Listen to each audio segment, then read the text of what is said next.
Anthurium के पौधे पर ज़्यादा से ज़्यादा फूल कैसे ले सकते हैं और ज़्यादा सर्दी में इस पौधे को मरने से कैसे बचा सकते हैं, गर्मियों में भी इस पौधे को किस तरीके से हरा भरा रख सकते हैं, आज के वीडियो में मैं आपको बताने वाली हूं कि एंथूरियम के पौधे पर किस एक चम्मच खाद को देने से आप अपने पौधे की ग्रोथ को दोगुना या तिगुना कर सकते हैं।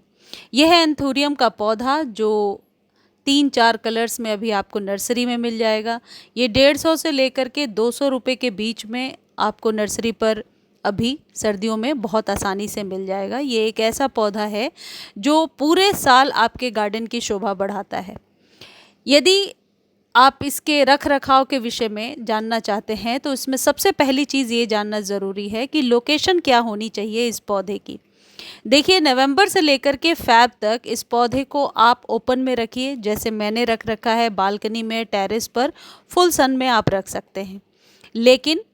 लेकिन फरवरी के बाद जैसे जैसे धूप थोड़ी सी तेज़ होने लगती है, धूप में गर्माहट ज़्यादा होने लगती है, खासकर मई जून के महीने में आप इसे इंडोर प्लांट की तरह ग्रो करेंगे। इस पौधे की ये खासियत है कि इसे हम इंडोर और आउटडोर दोनों तरीके से ग्रो कर सकते हैं। ये जो 7 टिप्स मैं आपको बताने वाली हूँ, इसको फॉलो करके आप अपने एंथूरियम के पौधे को सालों साल घना बना सकते हैं, डिवाइड करके एक से कई सारे पौधे तैयार कर सकते हैं। देखिए, एंथूरियम के पौधे को डिवाइड करना बहुत इजी होता है। इसे आप गमले के पास यानी रूट डिवीज़न से ही, जैसे आप देख रहे हैं मेरे पौधे में 2 पौधे तैयार हो गए हैं एक ही गमले में, तो यहाँ से अलग करके रूट डिवीज़न से ही यानी कि रूट्स के पास से अलग करके इस पौधे को लगाया जा सकता है। इस पौधे को यदि आप न्यू लेकर के आ रहे हैं तो इस बात का ध्यान रखें कि वेल ड्रेन सॉइल का होना ज़रूरी है और ख़ासकर 30% कोकोपीट ज़रूर मिला करके रखिए इस पौधे में, और 30% आप कोई भी कंपोस्ट मिला सकते हैं। बाकी के रेशियो में गार्डन सॉइल और फॉस्फोरस युक्त कोई भी खाद आप मिला सकते हैं, जैसे 2 से 3 चम्मच बोन मिल। बोन मिल इस पौधे के लिए बहुत ही उपयोगी खाद होता है।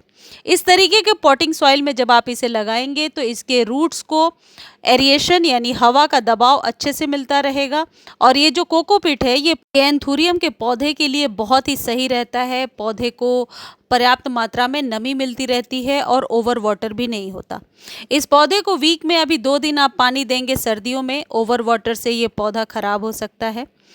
यदि आप कंटेनर की बात करें कि कितने बड़े कंटेनर में लगाना है, तो हमेशा 5 से 8 इंच के बीच के कंटेनर में लगाइए। उससे बड़े कंटेनर में ये पौधा निश्चित रूप से ख़राब हो जाता है, इसलिए इसे सिर्फ छोटे कंटेनर में ही अच्छे से ग्रो किया जा सकता है, यानी 5 से 8 इंच के बीच के कंटेनर में। इस पौधे को आप गर्मियों में चाहें तो रोज़ पानी दे सकते हैं, लेकिन सर्दियों में वीक में 2 बार पानी दीजिए, और जब भी पानी दीजिए ऊपर से नहलाते हुए पानी दीजिए ताकि पत्ते धुल जाएं और क्लीन हो जाएं। अक्सर इस पौधे में न्यू फ्लावरिंग लेने में दिक्कत होती है, तो इसके लिए 2 बेस्ट तरीका हो सकता है। 15-15 दिनों पर आप फॉस्फोरस युक्त खाद देंगे, और दूसरी चीज़, ये जो फ्लावर आपको दिख रहे हैं, जब ये फ्लावर सूखने लगें, यानी 40 से 45 दिनों तक इन फ्लावर्स की लाइफ होती है, और जब ये सूखने लगें तो इसे आप नीचे जड़ों के पास से इसके डंडी को काटेंगे, ना कि सिर्फ ऊपर से।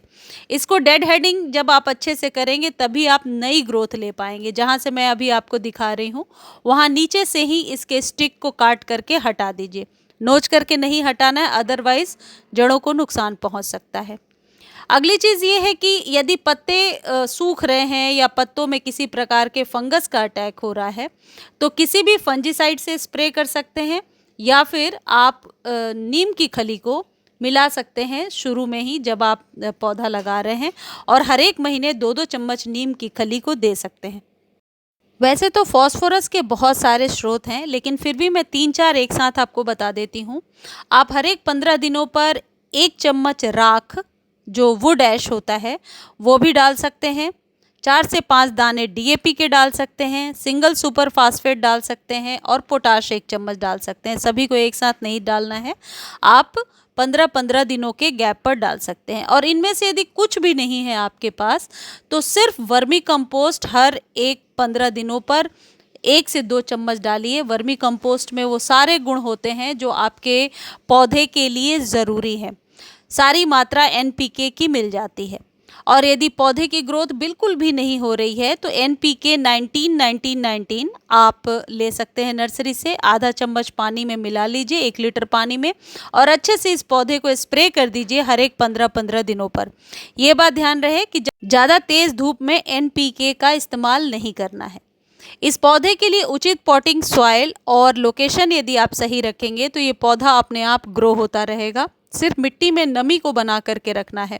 ज़्यादा ड्राई की अवस्था में, सूखे की अवस्था में पत्तियां जो हैं वो पीली होकर के गिरने लगती हैं।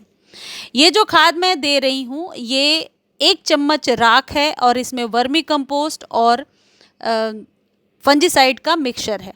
फंजीसाइड कोई भी आप ले सकते हैं। फंजीसाइड अभी सर्दियों में पौधों को हर एक 15-15 दिनों पर देने से आप अपने पौधे को फंगस फ्री रख सकते हैं। राख बहुत आसानी से आपको घर में मिल जाएगा या फिर आप कहीं बाहर से भी ले सकते हैं, एक बार लेकर के रख सकते हैं। राख अभी आप अपने सभी पौधों को दे सकते हैं हर एक 15 दिनों पर, क्योंकि राख में उचित मात्रा में पोटैश होता है, फॉस्फोरस होता है, जो आपके पौधे को फंगस फ्री रखने में मदद करता है। एंथुरियम का जो पौधा है ये डेड हेडिंग करने के बाद आप देखेंगे 10 से 15 दिनों के बाद वहाँ से नई ब्रांच निकल आई है। एक पौधे से बहुत सारे पौधे बनाए जा सकते हैं और इसे जब पानी दे रहे हैं तो इस बात का आप ज़रूर ध्यान रखेंगे कि वाटर लॉग्ड ना हो। सिर्फ यही एक चीज़ है जो आपके पौधे को मार देती है और वो है वाटर लॉगिंग, यानी कि गमले की जो ड्रेनेज है वो बंद हो गई है और पानी बाहर नहीं निकल रहा है। तो इसलिए जब भी आप पानी दें इस बात का ध्यान रखें कि गमले से पानी बाहर चला जाए। और क्योंकि कोकोपीट की मात्रा इसमें ज़्यादा है, 30% है, इसलिए पानी रुकती नहीं है। दूसरी चीज़ इसमें प्रॉब्लम आती है फंगस की। फंगस के लिए जैसा मैंने आपको बताया ये पत्तियों के पीछे आप उलट पलट कर देख लें, यदि फंगस है तो फंजीसाइड से स्प्रे कर दें।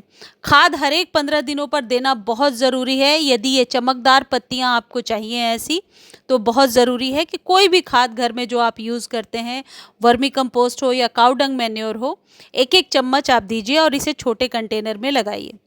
अब यदि आपके पौधे में रीपॉट की प्रॉब्लम आ रही है, पौधा बिल्कुल भर चुका है, जड़ें भर गई हैं, जो कि 2-3 साल के बाद ही भरती हैं, तो आप इसे फरवरी में ही रीपॉट कीजिए। अभी दिसंबर जनवरी में ऐसे ही रहने दीजिए। फैब के मंथ में आप इसे रीपॉट कर सकते हैं और रीपॉट करके 1 पौधे से 2 पौधे या 3 पौधे बना सकते हैं। जब भी रिपोर्ट करें उस दिन पौधे को आप शेड में रखें। और इस तरीके से यदि कोई पत्ती खराब हो रही है, जो फूल ये दिख रहे हैं आपको खराब हो रहे हैं, तो उन्हें कट करके, जैसा मैंने बताया, नीचे डंठल के पास से कट करके हटा दें। मुझे उम्मीद है जानकारी आपको अच्छी लगी होगी। जानकारी अच्छी लगती है तो चैनल को लाइक, शेयर, सब्सक्राइब कीजिए।